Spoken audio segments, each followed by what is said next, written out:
Selamlar herkese. Mutlu pazarlarınız olsun. Umarım güzel bir gün geçirirsiniz. Bir haftadır sizlere video çekemiyordum. Şehir dışındaydım çünkü. Döner dönmez de size video konusu oluşturdum. Karşımdaki kişiyi çözemiyorum. Beni çok karmaşık bir durumun içerisinde veya karmaşık düşünce duyguların ortasında bırakıyor. Bu durumla ilgili neleri bilmem gerekiyor? O neler düşünüyor, ne hissediyor bunları öğrenip önüme bakmak istiyorum ya da bir şekilde durumları netleştirmek istiyorum diyorsanız videoma hoş geldiniz. Çok verimli geçmesini istiyorum. Çok yüksek bir enerjiye sahip olarak destelerinizi belirledim. Destelere odaklanmak istemeyen arkadaşlarım da olabiliyor. Objeler de hazırladım size.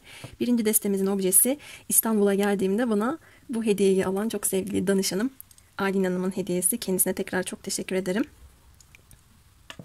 Lilyum çiçeğine benzettiği için bunu almış. Çok mutlu oldum. İlk destemizin objesi bu. İkinci destemizin objesi de ayna. Bu karmaşık durumunuzla ilgili hangi desteğe ilk çekildiyseniz ya da objeye onu seçmeniz en doğrusudur. Çok düşünmenizi tavsiye etmiyorum. Bu tarz durumlarda ben seçemiyorum diyenler de oluyor. Videoyu durdurun. Benim sesim ya da konuşmam etkiliyorsa gözlerinizi kapatın. Derin nefes alın. Hatta kafanızda bu karmaşık durumla ilgili hissettiğiniz o kendinizin detaylandırmaya çalıştığınız durumlar olmasın. Sadece bana cevabı verebilecek desteği niyet ediyorum. Cevabım şunda deyip gözünüzü açıp ilk içinizden geleni tercih edebilirsiniz. Bu da bir yöntem. Evet, birden başlıyorum. Bir de kolektif açılımlarla ilgili bir açıklama daha yapayım. Benim kanalımda kolektif videolar pek tercih edilmiyor. O yüzden daha çok deste seçilere odaklanıyorum. Bilginiz olsun. Evet, şimdi başlayalım. Bu karmaşık durumunuzla ilgili karşınızdaki kişi ne düşünüyor, ne hissediyor? Size karmaşık geliyor da ona geliyor mu bakalım? Ne düşünüyorsun, ne hissediyorsun? Anlat bakalım.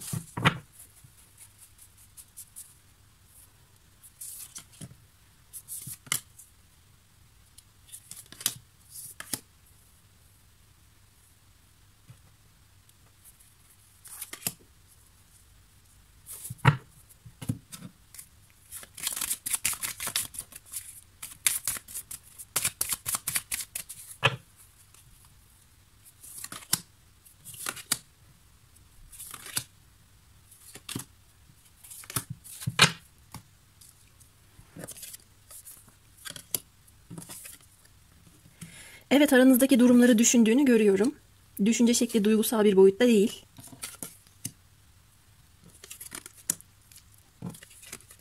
Hepsini açayım da öyle yorumlayayım. Biraz sabırsızlandım niyeyse.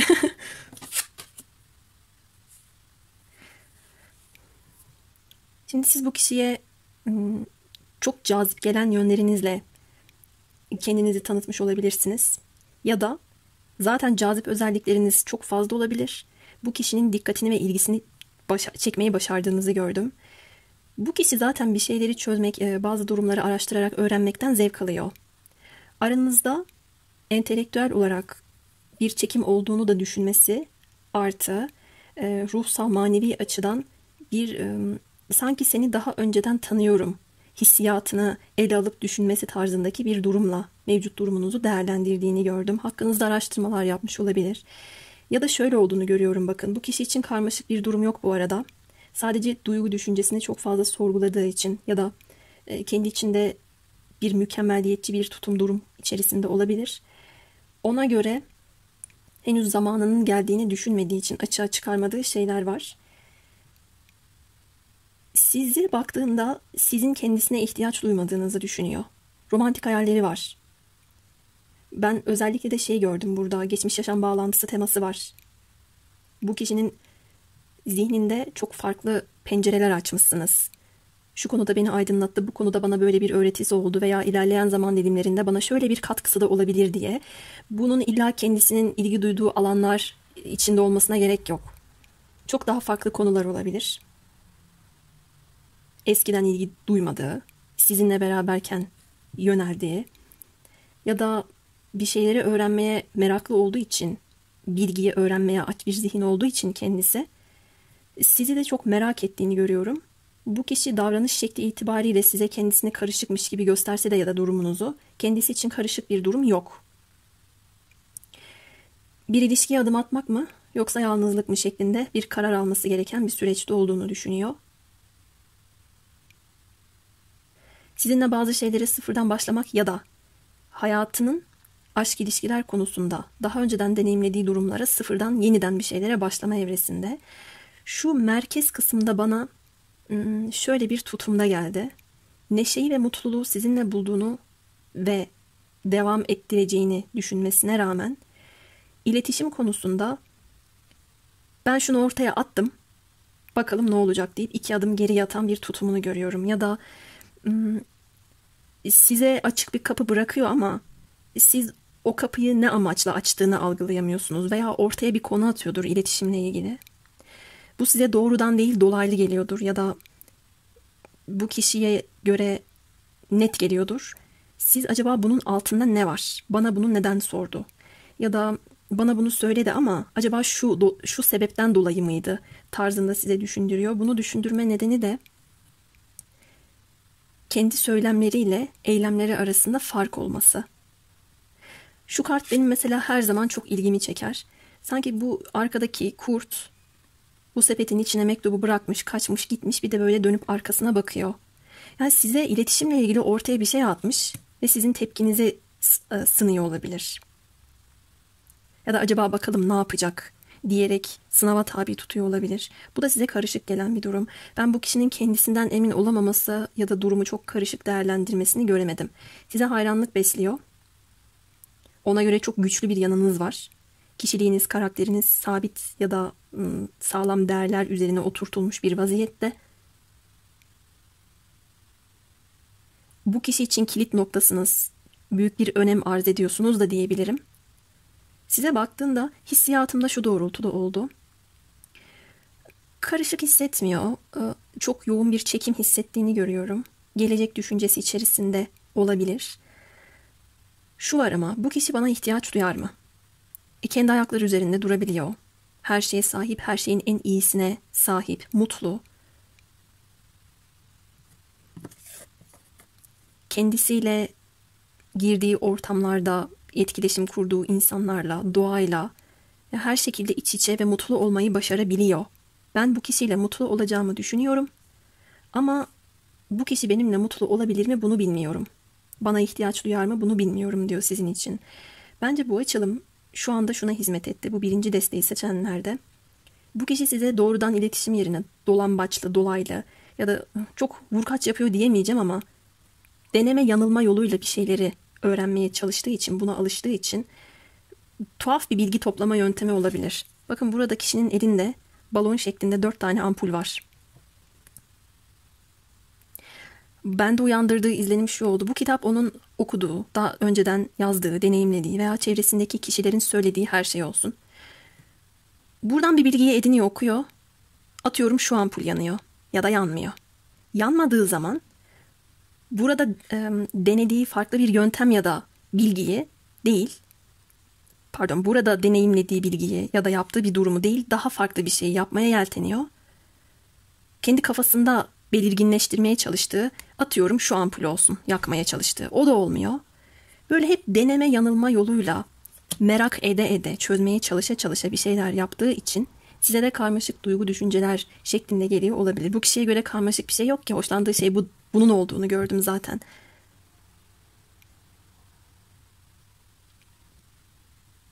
Ya siz kendinizi anlatmasanız da olur bu kişiye.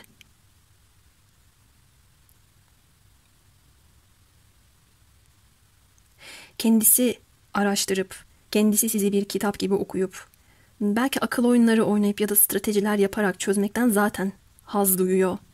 Böyle bir bilgiyi yakaladım, kaptım, tamamdır, çok mutlu oldum dediğini görüyorum. Bu kişi için karmaşık bir durum yok. Hatta sizin özelliklerinize de son derece hayran. Sizinki biraz kurt kuzu ilişkisi olabilir. Bakın şurada kuzu var, şurada da kurt var. Kendisi kurt oluyor. Sizin bu kişiyi bazı yönlerden ehlileştirebileceğinizi düşünüyor. Bir aşk duygusu var, kişiyi yüceltebileceğiniz. Hatta belki de çoktan yüceltmiş, çok yüksek bir bakış açısına bu kişiyi oturtmuş olduğunuz. ona çıkış yolu buldurabileceğinizle ilgili bir mesaj algılıyorum. Ve biliyor musunuz, o kadar uzak zamanda gelmemiş. Ağustos-Eylül ayını görüyorum. Ağustos-Eylül ayında önemli bir durum olabilir. Bu kişi hatta size bir adım da atabilir. Karmaşık bir durum algılamıyorum. Düşünce duyguları var. Sadece bir şeylerden emin olmak istiyor. Güçlü hissetmek istiyor. Şunu da diyesim geldi. Bu kişi kendi iç dünyasında hem kurt hem kuzu olan kişi de olabilir. Yani bir taraftan size kuzu gibi yaklaşıp masumiyet enerjisi içerisinde olup bir kurban rolü diyemeyeceğim ama kendi içindeki saflık olarak değerlendirebilirim. Bir diğer taraftan da belki kurda dönüşmezsem kendi iç dünyamda mutsuz olacağım ya da yalnız hissedeceğim, kaybedeceğim. Benim için bazı şeyler kapanacak, kilitlenecek ya da gücümü doğru kullanamayacağımı hissedeceğim diyerek bunları çok fazla sorgulama noktasına geçiş yapıyor. Felsefi düşünceler içerisinde oluveriyor. Ama yaptığı asıl budalalık da bu oluyor.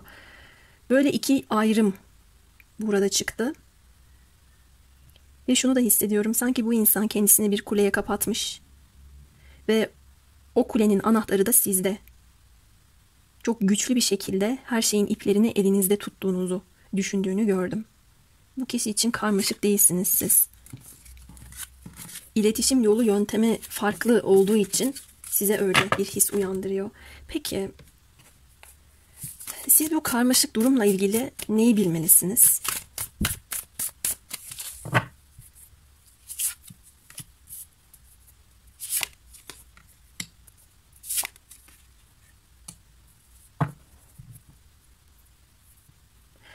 Pek çok bilgiye kendi iç sesiniz ve rüyalarınız aracılığıyla sahip olacağınızı bilmelisiniz.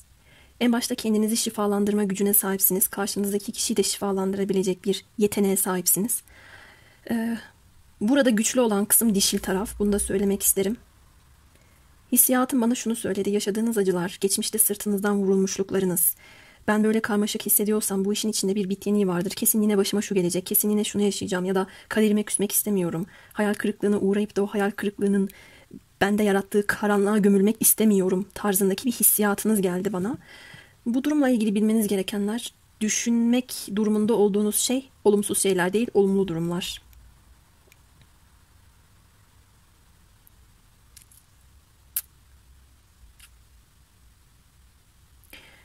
Bakın buradaki kişi ellerini havaya kaldırmış ve iki onlu kartın arasında sanki dua ediyor gibi, ritüel yapıyor gibi.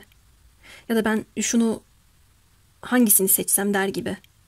Bir tanesi manevi tatmin olmanın, bolluğun, bereketin, her şeye sahip olmanın, çok güzel bir ilişkinin kartı. Güven, huzur, bereket. Diğeri de acı sonlanmaların, sırttan aniden bıçaklanmanın, kadere küsmenin, gözyaşı dökmenin ama bunların da devamının her zaman için gelmeyeceğinin, bir yeni sayfa açma durumunun olduğunu gösteren bir kart. Siz bu ikisi arasında gidip gidip geliyorsunuz olarak görüyorum. Seçim yapma açısından da olabilir bu. Ben seçeceğim ama beni sonunda bu beklerse ne olacak? Ya da seçmeden de bunu yaşarsam ne olacak gibi.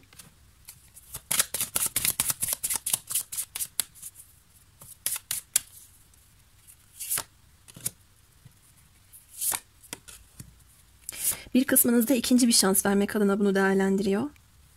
Ben kendinizin geldiğini görüyorum. Siz ne isterseniz o olacak. Ya burada benim kontrolüm dışında bir şey olur da kendimi cehennemin dibinde bulursam ne olacak? Yanarsam ne olacak? Çok derin bir kuyuya atılırsam, nefes alamazsam, aşırı derecede mutsuz olursam ne olacak diye stres yapmanıza gerek yok. Bazı şeyleri yönetebilecek, kendi duygularınızı dizginleyebilecek güçtesiniz. Ayrıyeten bu kişiden size bir adım da gelebilir. Karar alırken aceleci olmamanız gerekiyor. Bu karmaşık durumla ilgili neyi bilmem gerekiyor tarzında. Bitişlerin ardından da güzel başlangıçlar yapabileceğinizi görüyorum. Süreç içerisinde kendinize, kendi hayallerinize ya da yaralarınıza sarılıyorsunuz. Ben karşınızdaki kişinin sizi önemsediğini görüyorum. O zaman şöyle bir soru soralım. Ben hissiyatım doğrultusunda ilerliyorum. Madem önemsiyorsun da niye karşındaki kişiye karmaşık hissettiriyorsun ya da belki de önemsemiyor musun gibi davranıyorsun?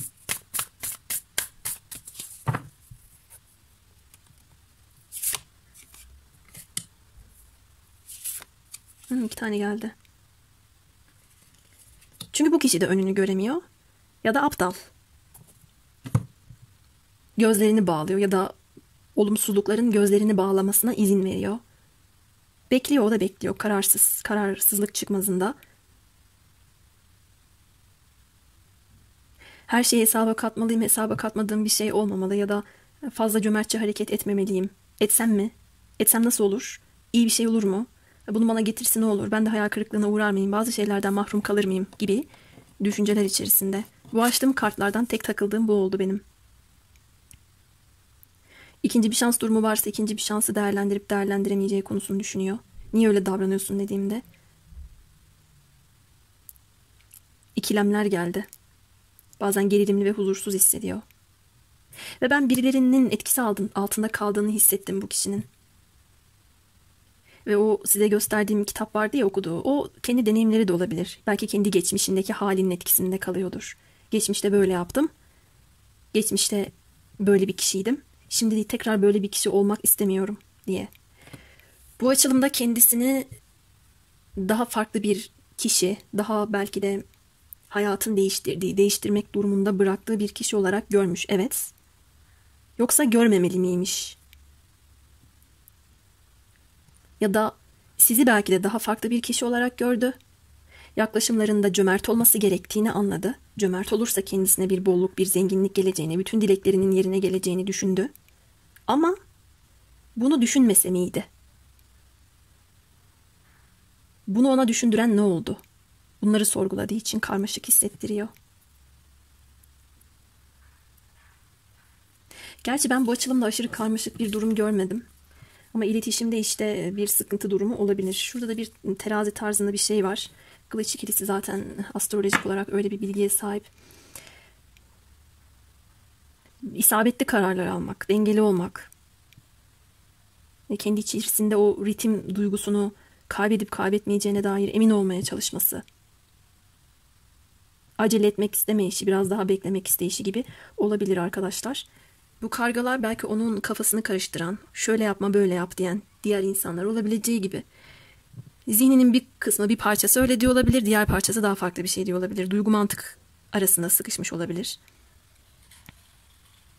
Kalbinin sesini mi dinlesin, aklının sesini mi dinlesin gibisine.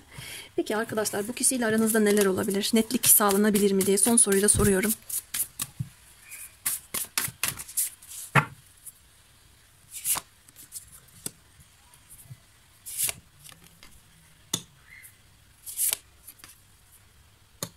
Bu kişi bu tavırlarına devam ederse siz zaten temkinli tedbirli davranıyorsunuz. Ama bu tavırlarına devam ederse hay benim kafama diyecek. Keşke burada öyle yapmasaydım diyecek ve siz alıp başınızı gidiyorsunuz. Ya da böyle yaptıktan sonra o pişmanlıklarını yaşayacak olarak görüyorum. Bazı konular için burada duygu gördüm. Ama duygular varsa ya da olumlu düşünceler varsa bunları eyleme geçirmeden sürekli bir bekleyiş içerisinde olmak da ayrı bir saçmalık olur. Siz de bu kişinin netlik sağlamasını beklemeden kendiniz bir netlik sağlama yoluna gidiyorsunuz olarak gördüm ben. Çünkü burada çatışan fikirler var gibi. Bu kişi zaten kendi kafasında çatışıyor, hatalar yapıyor. Ve benim hissettiğimi size söyleyeyim. Keşke, atıyorum, şu kargayı değil de şu kargayı dinleseydim. Bakın gene aynı. Ya da keşke o kitabın o kısmında yazanı değil de öteki kısmında yazanı uygulasaydım diye. Siz bu kişiye ezberleri bozduracak olabilirsiniz. Bir ezber bozma tabiri geldi aklıma. Son pişmanlığın fayda etmeyeceğini gördüm. İkinci bir şans da değerlendiremiyor gibi ayrıyeten. Eğer öyle bir noktanız var ise kendinizi hayal dünyasına kaptırmanızı istemem. Ve ondan sonra bu kişi pek fazla sitem edebilir. Senaryo gereği böyle bir durumda çıkıyor ve siz kendi yolunuzda kararlı bir şekilde evet belki deneyimlerinizi, yorgunluğunuzu, bastırılmış duygularınızı da yanınıza alarak ilerliyorsunuz olarak gördüm ben arkadaşlar. Bu karmaşık durumda ben bir kavuşma göremedim. Ama tabii sevgi var. Sizin bu kişiye kattığınız çok fazla değer olduğunu da gördüm. Evet, ilk deste için söyleyeceklerim benim bu kadar. Umarım memnun kaldınız. Yorumlarda benimle etkileşimde bulunabilirsiniz. Hepinize sevgiler. Şimdi ikinci desteye geçiyorum. Aynadayız ikinci destede. Evet, şimdi bakalım bu karmaşık hissettiğiniz durumla ilgili karşınızdaki kişi ne düşünüyor ve ne hissediyor? Ona göre karmaşık mı?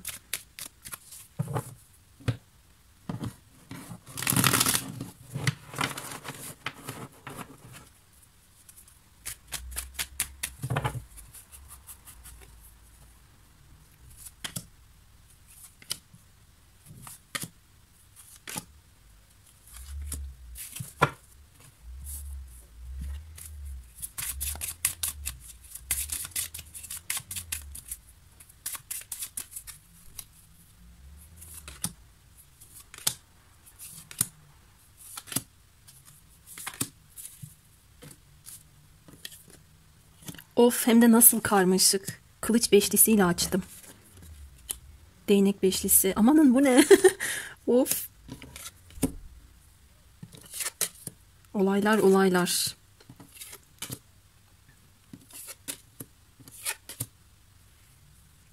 Yani buradaki karmaşa bu kişinin düşünce ve duygusuna göre yalnızca ikinizin anlaşamaması değil ki, ya da kendi duygu düşünce çatışması değil ki. Her şey. Sosyal kültürel farklılıklar, aileyle ilgili sıkıntılar, birbirinize kabaca davrandığınızı düşündüğü, belki de bir anda kestirilip atılan, gaddarca davranılmış durumlar, sitem ettiği şeyler de yansımış buraya. Maddi konularda başarı elde edememesi, hep daha iyisi için mücadele etmesi gereken kişi neden kendisi oluyor? Biraz egoistlik çalıştırdığı çıktı. Şimdi bazen tarotta şöyle bir durum ile karşılaşıyoruz. Ben mesela bir şey soruyorum. O durumun cevabını tarot kartları evet bana veriyor ama ya çok dolaylı şekilde veriyor. Artı başka şeylerle beraber de sunuyor. Burada bir hikaye var mesela. Neden sizin anlaşamıyor oluşunuz? Akabinde bu kişi neler düşünüyor, neler hissediyor? Sonrasında neler olabilir? Bilinçaltında nasıl bir düşünce, nasıl bir duygu saklı? Bunların her birinin yer aldığı çıkmış. Biraz sinirli ve odaklanamadığını gördüm. Sizle ilgili durum ona çok fazlasıyla karmaşık geliyor. Ama kendi hayatını karmaşık hale getiren biraz da kendisi. Çevresinde ona destek veren, çok yardım etmek isteyen dostları, arkadaşları veya ailesi olabilir. Ama kendisinin çevresiyle arası da biraz bozuk. Yani kasıtlı davranışlardan hoşlanmak durumunda gibi hissediyor. Hatta hoşlanıyor. Ben bunu yaptığımda kendimi daha güçlü hissedeceğim. Böyle kasıtlı davranırsam egom daha fazla tatmin olacak diye hissettiğini gördüm. Bunu hem size hem başkalarına yapıyor arkadaşlar. Hatta ben ona çevresindeki kişilerin, ebeveynlerinin onu bu çocukça davranışlarından ötürü uyardığını bile görüyorum ki kendisi biraz kafasına göre hareket ediyor. Kafasına göre hareket ettiği için de buradaki timsaha yem olmaya doğru gidiyor yani, bakın. Düşünce şeklinde sizinle ilgili yeni bir sayfa açması ya da bir takım konulara sıfırdan başlaması var. Ama bunu yaparken aceleci davranmaması gerektiğini düşünüp böyle davranma tehlikesi içerisinde. Ben kendisini çok iyi tanıyan bir birey gördüm. Mesela bu kişi şöyle demiyor. Evet, ben bir şeyler için mücadele ederim. Mücadelemin ardından pes etmem. Bunu süreklilik göstererek, istikrar sağlayarak devam da ettiririm. Hayatımda bir şey olmadı mı? Bu benim için önümdeki taş şeklinde değerlendirip gücümü toplayarak ve gücümü doğru kullanarak yeniden ilerlerim. Bu benim için sıkıntı olmaz demiyor. Kendisini sadece gaza getirmek amacıyla bir müddet işe yarasın diye bunu der ya da çevresindeki kişiler, arkadaşları der. Ama genel anlamda hayatını, başını belaya sokacak, kendi davranışlarından dolayı kendisini bile savunmakta zorlanacak duruma kendini getirmiş. Ve bunları yapmamalıyım dediği kısımda yeniden yaparken kendisini bulmuş ve bulabilme riski de var.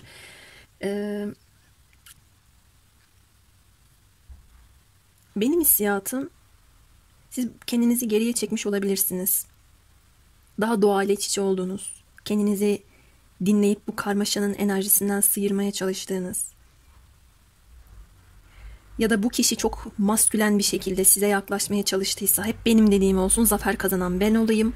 Herhangi bir gruba, herhangi bir kişinin ya da bir topluluğun içerisinde olmadan tek başıma lider bir şekilde, özgür bir şekilde hareket edeyim. Hatta ilişki iki kişiyle yaşanır durumu değil, sadece tek benim istediğim olsun, herkes de bana ayak uydursun şeklinde ilerleyeyim derken bu size biraz ağır gelmişe benziyor.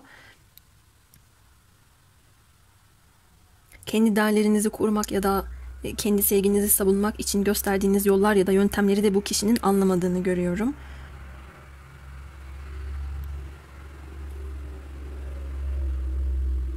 Odaklanma problemi var.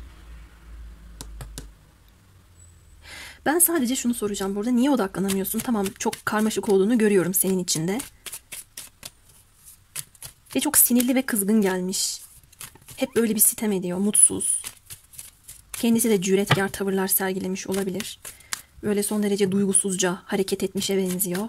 Tamamen dürtüsel, şuursuzca davranmışa benziyor. Neden odaklanamıyorsun?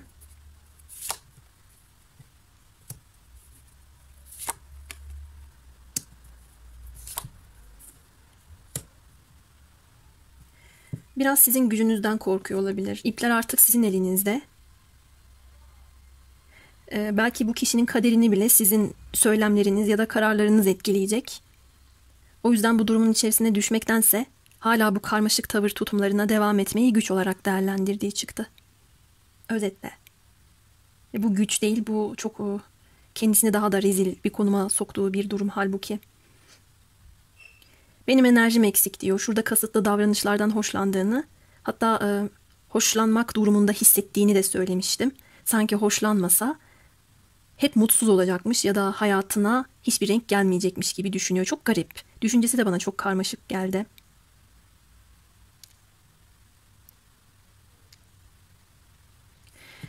Bu davranışlarından pişman olduğunu görsem de pişmanlığı ya da gururu da biraz bencilce.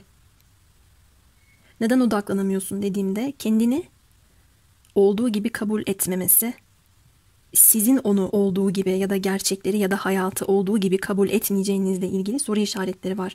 Çünkü bu ilişkideki güç sizin elinizde, onun elinde değil şu anlık. O bu davranışlarına devam ederek güç bende ayaklarında. Güç benim elimde. Bak senin herhangi bir hakimiyetin yok benim üzerimde. Ben ne istersem o olur. Niye ben hep çabalıyorum demesi aslında çabalaması gerektiğini bilmesi. Çabalamayarak da güç benim imajı yaratıyor size. Umarım anlatabilmişimdir. Ben de karıştırdım. Böyle çalışıyor onun kafası. Peki sizin bu karmaşık durumla ilgili neyi bilmeniz gerekiyor bakalım.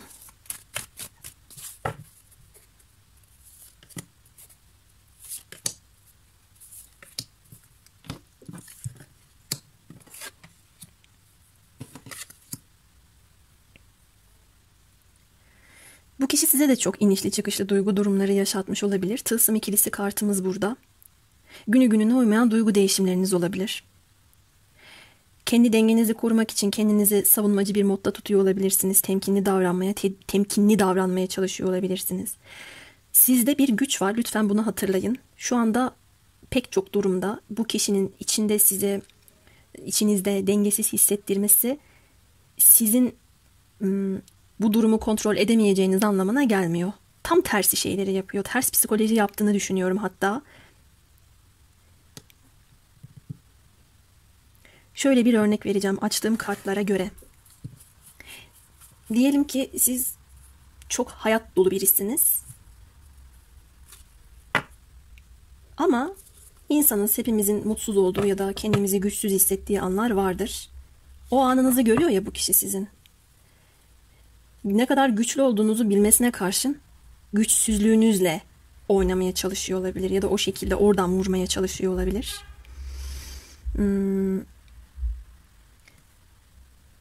Ve bu size kendi gücünüzü hatırlatmak yerine onun orada yaptığı durum nedeniyle kendi güçsüzlüğünüzü belki düşünüp kendi içinizde bir zayıf enerji durumuna geçiş yapıp belki zamanında çok fazla ihmal edildiğinizi, mutsuz edildiğinizi falan düşünmeye başlamış olabilirsiniz. Bu kişinin yaptığı şey bu olarak gördüm ben. Aslında kendi eksikliklerini sizin üzerinize yığarak kendi karmaşasını bu şekilde çözmeye çalışıyor olarak gelmiş. Bu ayna ne kadar aynalama da olabilir aranızda bu arada. Karışık geldi çünkü. O yüzden siz böyle bir öyle bir böyle bir duygudasınız. Ne yapsam ne etsem bilmiyorum. İkilemlerim var. Yine de dengemi sağlamaya, korumaya çalışıyorum. Ama yok diyorsunuz. Devam edeceğim şurada. Haç kartı düştü. Kültür gelenek farkı, uzaklık, mesafelerle ilgili bir durumda kafanızı karıştırıyor. Zaten karmaşık olan bir durumu epey karmaşık hale getiriyor.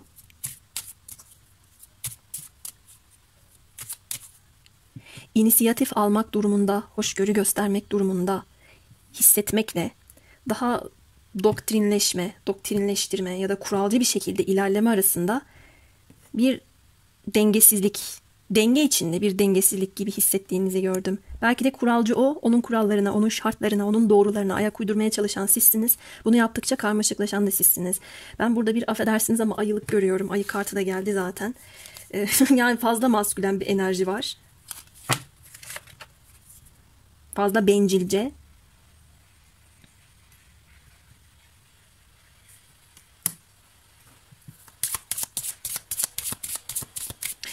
lider olacağım diye fazla zorbaca davranma gördüm.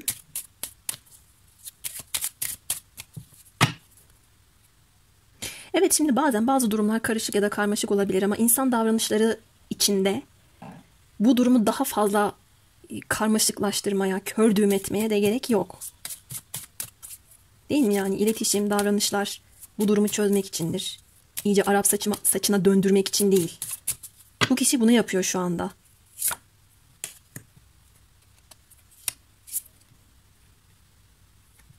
Ve çok fazla insan kalabalığı geliyor, kafa karışıklığı. Bu kişinin niyetinden emin olamama durumunuzu gördüm. Problemler var ve bu komplike durumlar, karmaşık durumlar konuşulmadan çözüme kavuşulmayacak. Ya bu kişinin size gelmesi ya sizin bu kişiye adım atmanız lazım. Bir yolculuk ya da iletişimle ilgili bir durum gözüküyor. Bu durumla ilgili neleri bilmeniz gerektiği kısmında. Eğer çocuklarla bir durum varsa bu da hepiniz için uymayacaktır ama işte benim çocuğum var, onun çocuğu var ya da tam tersi olmayabilir böyle bir durum. Benim yok, onun var. Uydurun siz senaryonuza göre. Ne olacak? İkilemdeyiz. Beni mi seçecek, çocuklarını mı seçecek ya da aramızdaki bu karmaşaya neden olan şey çocuk mevzusu, aile konusu.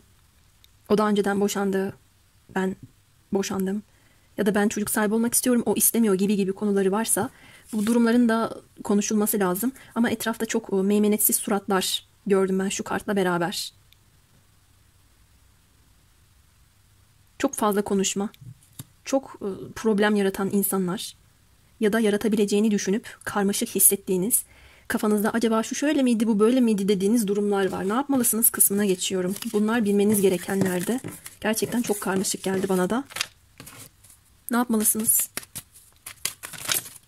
Çok düştü. Az düşseydi alırdım.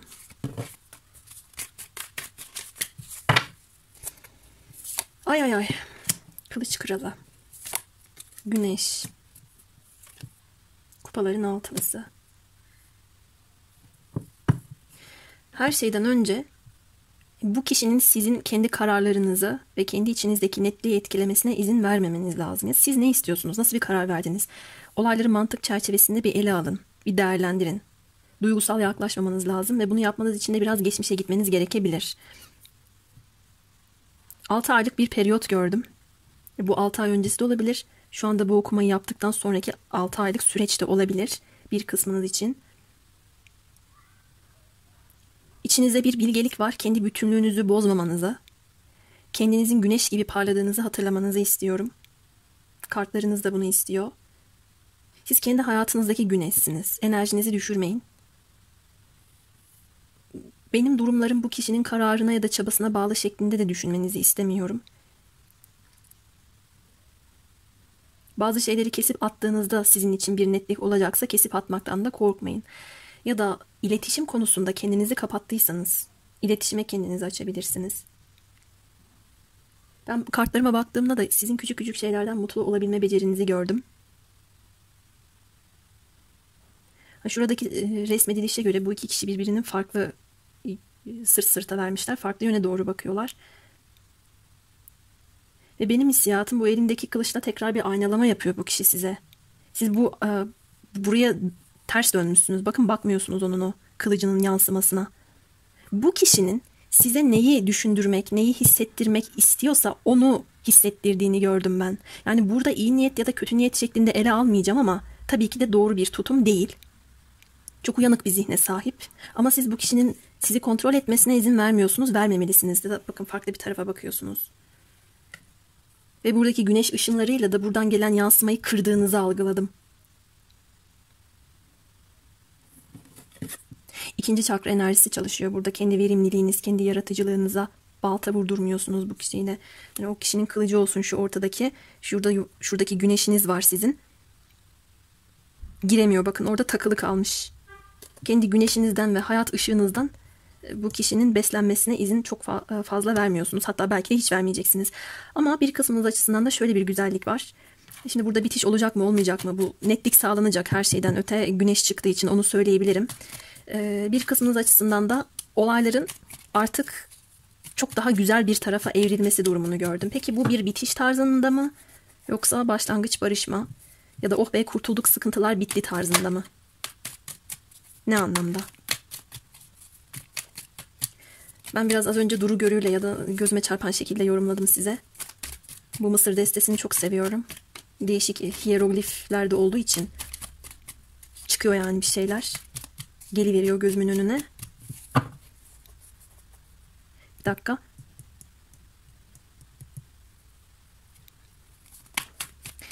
Oradan güneşten çıkan tam 9 tane ışın var. Artık bazı durumların sonuna doğru yaklaştığınızı veriyor. Numerolojik olarak 9 bir tamamlanmaya doğru gidiyorsunuz. Kiminiz için de önemli bir sayı olabilir. Peki bu bitiş için miydi, başlangıç için miydi? Emek verilirse pek çok şeyi tamir etmek, onarmak için. Dökülen gözyaşlarının boşa dökülmediğini ya da bu kadar umutsuzluğa gömülmenizin ardından umut ışığını yeniden yakalayabilmeniz içinmiş. Doğrudan çat diye bir bitiş vermedi sevgili arkadaşlar. Evet, ikinci destenin okuması da bu şekildeydi. Ben bayağı karmaşık ve etkileyici buldum. Fikirlerinizi, yorumlarınızı benimle paylaşırsanız da mutlu olurum. Sonraki videolarda görüşmek üzere. Kendinize çok iyi bakın.